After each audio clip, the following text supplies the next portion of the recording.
The Triumph of Mechanics by Karl Strobl, translated by Geo Clerval. The town's toy industry had grown considerably in the last few years. All civilized countries placed orders upon orders, eager to own mechanical toys, multicolored, marvelously precise, the Punchinello puppets, baying drums, the indefatigable fencers, the madly fast automobiles, the proud war machines propelled by veritable steam engines. Through some forceful entreat, one could export the toys to unsophisticated lands, though the demand was not as imperious.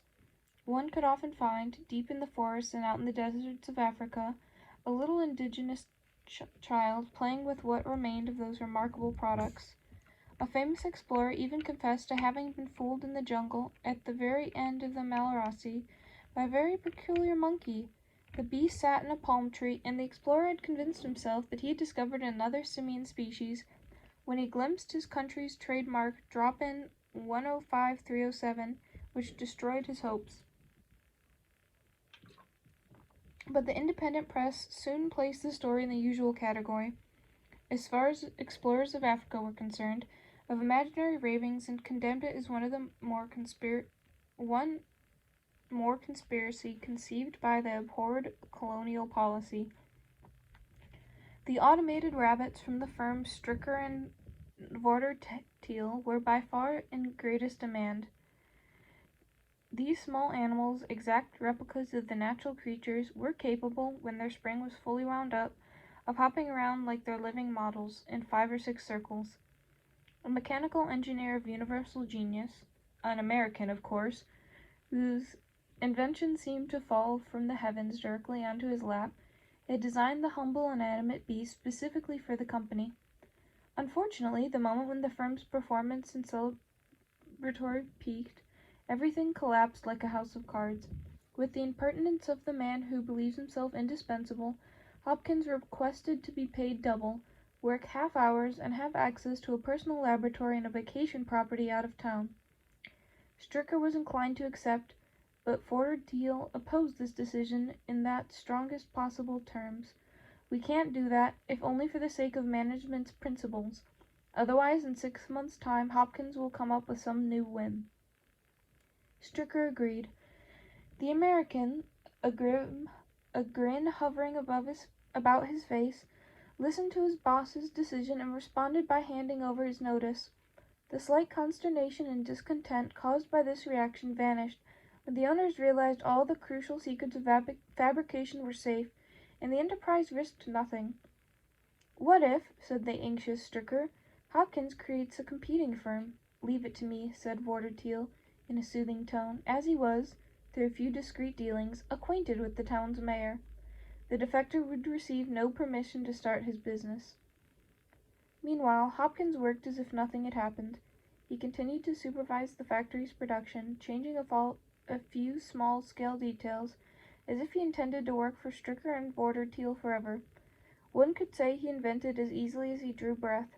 During these last weeks, important orders of rabbits came in, and the firm was forced to increase its means of production to fabricate these legions of small animals.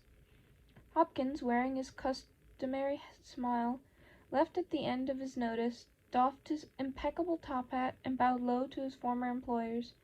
He remained worryingly quiet about his future projects, and what Stricker's fretful nature had correctly intuited turned out to be true. Through his discreet dealings with the mayor's office, Vordertiel learned that Hopkins had bought a vacant lot and had filed a building permit to build a new factory. "Guess," Vordertiel cried, "what he's going to fabricate." "I have no idea," Stricker answered, and this time he really had no clue. "Toys made of glazed colored glass.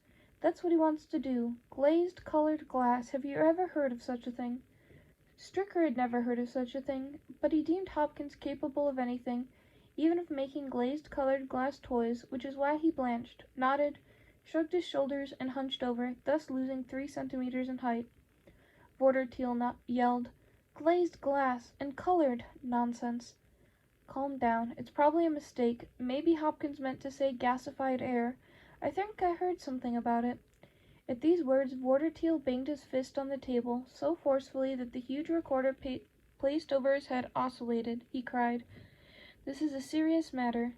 Don't be facetious, now that everything we've worked for is crumbling around our ears. When Hopkins says glazed glass, he thinks glazed glass, and, if I understand well, he gave an overview of his project, from which it would appear that he has discovered a process to solidify air, a method that allows submitting air to very high temperatures, giving it all the properties of glass except for fragility. That would be an industrial revolution, and he is very obliging. Given that he intends to use this breakthrough technology to make toys, who knows where he'll stop? Very obliging, yes, but what if, all of a sudden, children were given dice, skittles, puppets, locomotives made of colored glass that never break, and the toys are completely safe? Maybe he will even make automated rabbits. Oh!" Vorderteal threw himself back so violently in his armchair that the huge Shannon recorder fell on his head. While papers flittered around him, he bounced to his feet. "That must be avoided at all costs, and if you, Mr. Stricker, indulge in the incomprehensible nonchalance, I myself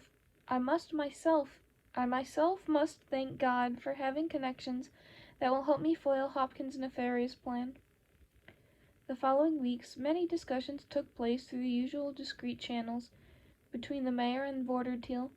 It ensued that these secret dealings caused a firm refusal of all requests, appeals, and revisions filed by Hopkins, to the point that Stricker, crushed by his associates' repeated victories, saw himself shrink about 2 centimeters in height every day. After the 17th rejection of Hopkins' request, a peculiar din resounded before the City Hall's door, and the American, flanked by 2 enormous mastiffs, entered the antechamber, which was made narrow by thick folders, all sorts of carefully kept clutter, and rolled-up sheets of paper containing building plans. Secretaries and clerks took refuge in the adjacent rooms, while the doors moaned under the weight of the mastiffs, who were leaning into the panels. Thanks to the 2 monsters, whose heads reached up to his shoulders, Hopkins was able to get into the mayor's office. Here he stood, Hopkins, facing the mayor, hat in hand, while the mastiffs, giving in to their instincts, sniffed the cabinets all around the room, upending vases and unabashedly leaving the marks of their huge paws on the delicate patterns of the rug, and the mayor tried to find something to say. "Don't you know dogs are not allowed inside?" he ended up yelling. "Of course I know," Hopkins answered, smiling. "Dogs must stay outside." "So how dare you introduce your tykes here? These? But they're not dogs." "Oh yes? What are they, then?" "They're machines, Mr. Mayor." And Hopkins called one of the mastiffs closer, and unscrewed its head so that it was possible to glimpse the gear wheels inside. He also explained how the animals moved their limbs and sniffed, particularly emphasizing the clever mechanism that allowed the dogs to wag their tails.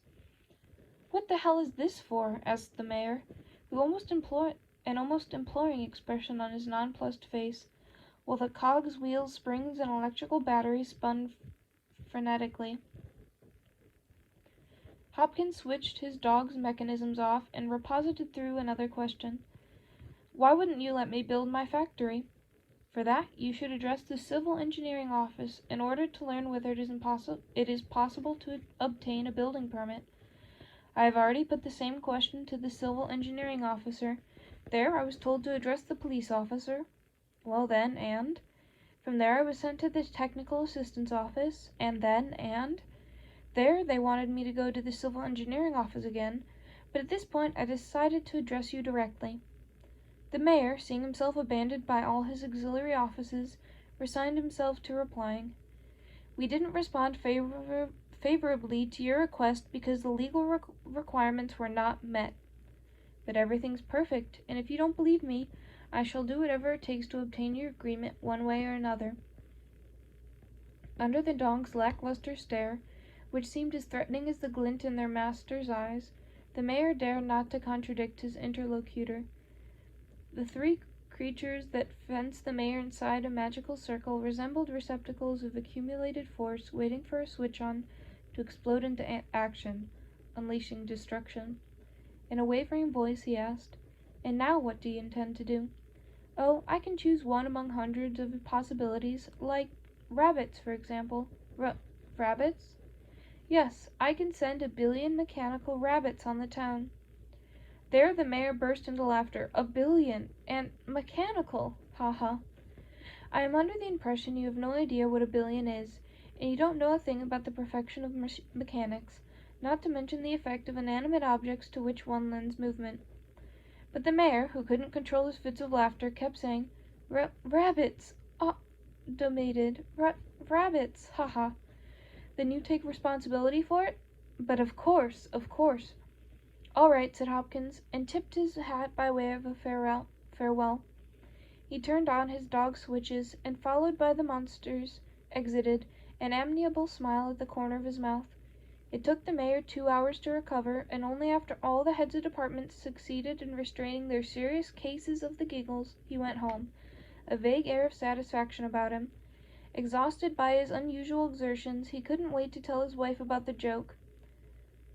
In front of the door, he saw in a corner, shyly nested against the wall, looking miserable, a cute little white rabbit produced according to the renowned process of the Stricker and Vortertil firm. Amused by the thought that Hopkins had already placed a little white rabbit by his door, the mayor extended a hand to seize the small beast, but the rabbit hopped away, quickly escaping him. Still intent on the idea of pursuit, the mayor saw with satisfaction that not far down the street a few rascals had trapped the animal. The story told by the mayor was sheer pleasure to his wife, as her thrifty nature immediately envisioned the opportunity of procuring children's toys at no cost. When little Edwidge appeared clutching a little white rabbit she had found on the porch, the mayor's wife laughed joyously. She burst out laughing again when Richard brought in a rabbit, which settled in on the kitchen table, and again when Fritz and Anna emerged from the dark depths of a cave, each carrying a rabbit. These animals with dull glass eyes hopped to and fro in a frenzy. One had to stack them up into a corner from which they escaped, causing the children to become noisily nervous. But when cook, pale in the face, reported that one of the creatures had all of a sudden leaped into a marmalade jar, the mother's hilarity gave way to the housewife's carefulness. During the afternoon the rabbits multiplied in a worrisome manner. They seemed to lurk in every corner, erupt from the cracks in the floorboards. They sat on all the moldings and door frames. They sprang blindly everywhere, so that the general amusement quickly ceased, while a murmur of disapprobation filled the house. The mayor, fleeing from the nuisance, went to his club through a twilight peppered with hopping white smudges. There he met friends who, as perplexed as he, had convened to discuss the phenomenon, while rabbits, in ever increasing numbers, came to disrupt the men's reflections.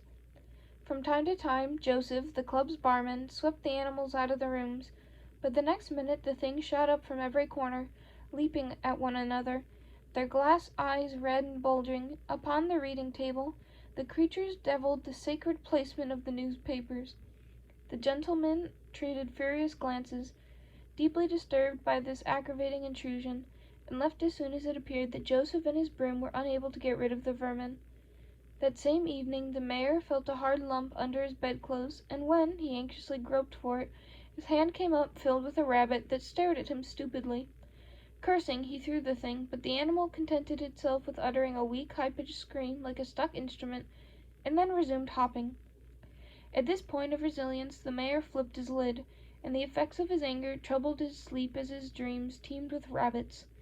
Written in letters that reached the sky, the terrible word indestructible loomed in the midst of a crowd of rabbits, which went up and down the sign, as agile as the proverbial enchanted cats.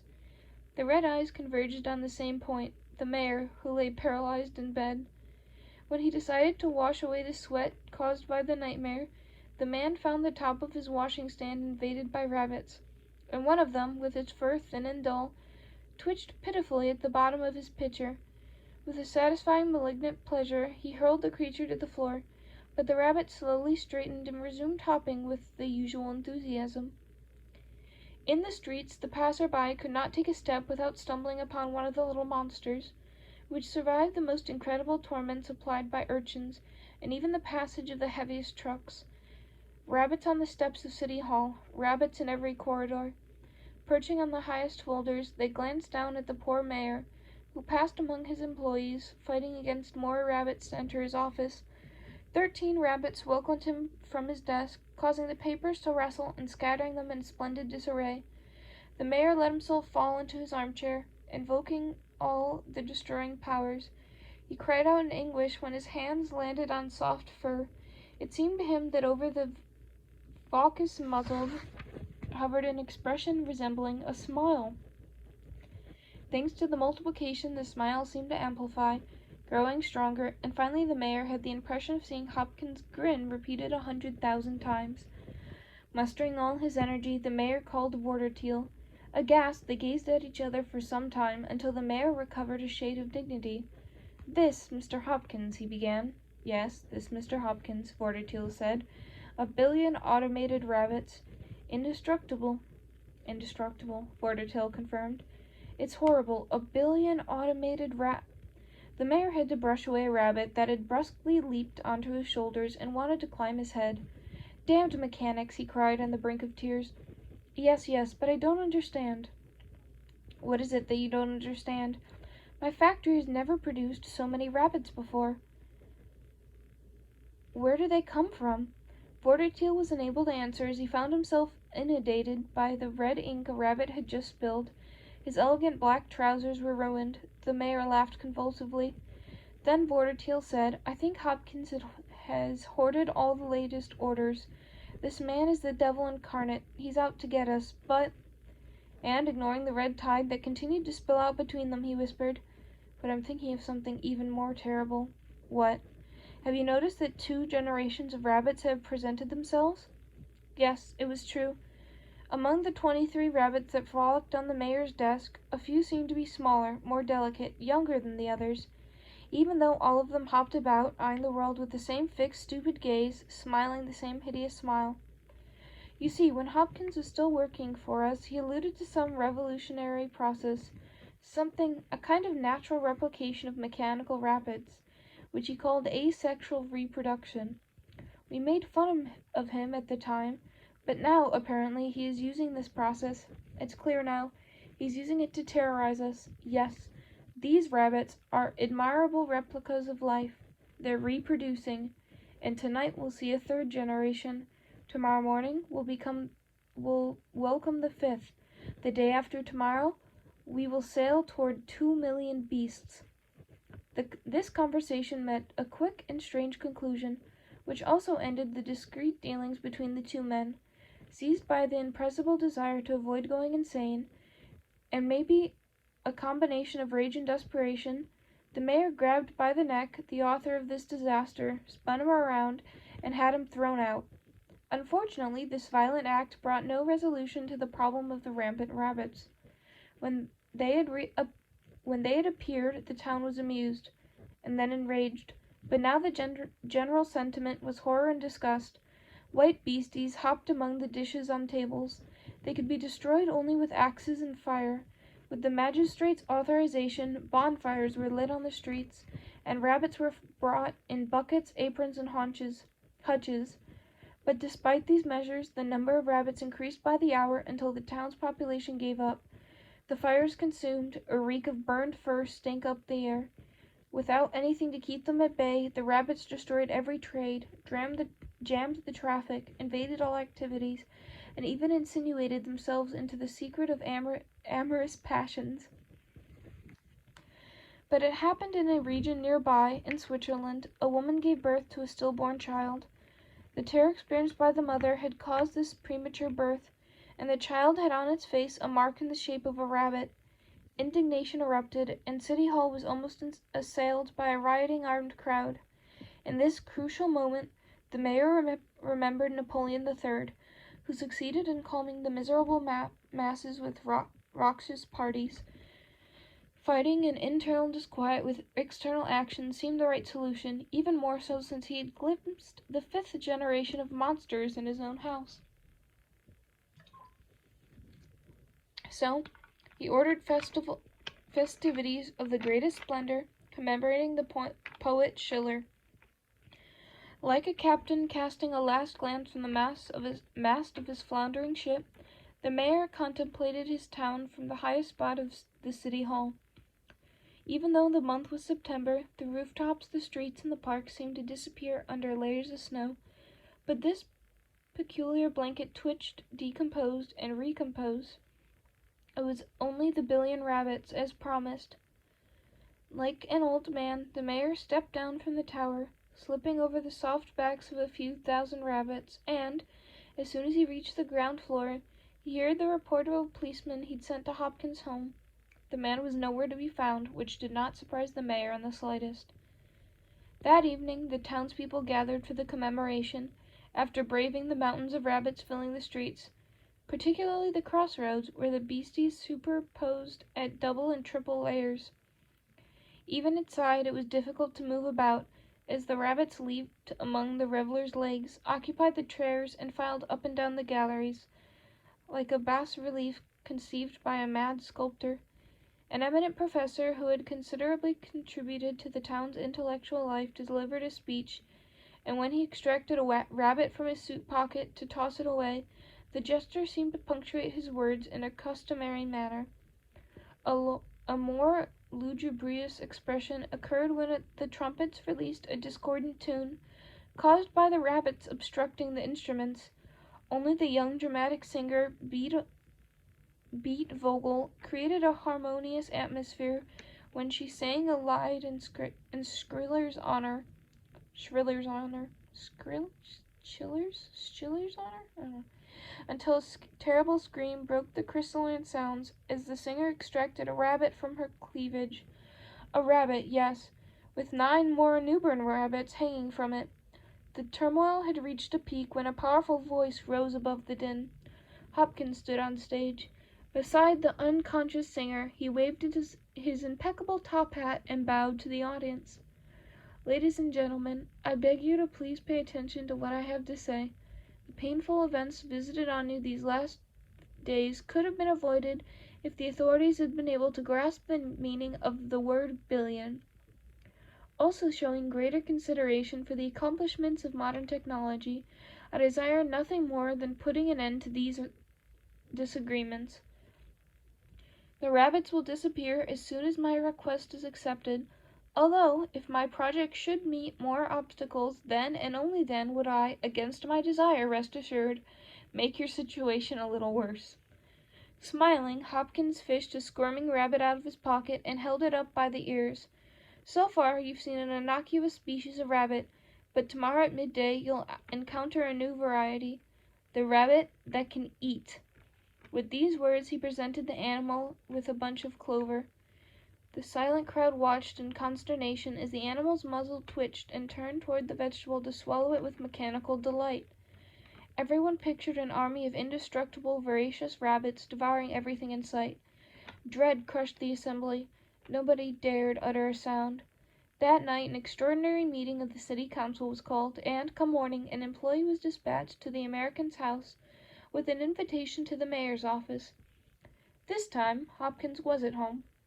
The inventor, upon hearing the decision that gave him permission to build his factory, listened gravely to the question he surely expected. The mayor, tired and pensive, his face expressing a deep doubt, said, "Tell me now." His hand caressed his forehead as if wanting to dispel an oppressive impression. "I get most of your science. There's something, though, that I don't understand. It's the fact that, thanks to your savoir-faire in the mechanics, by mastering the process of life, you have created rabbits that can eat. How was that possible? The rabbit you showed us."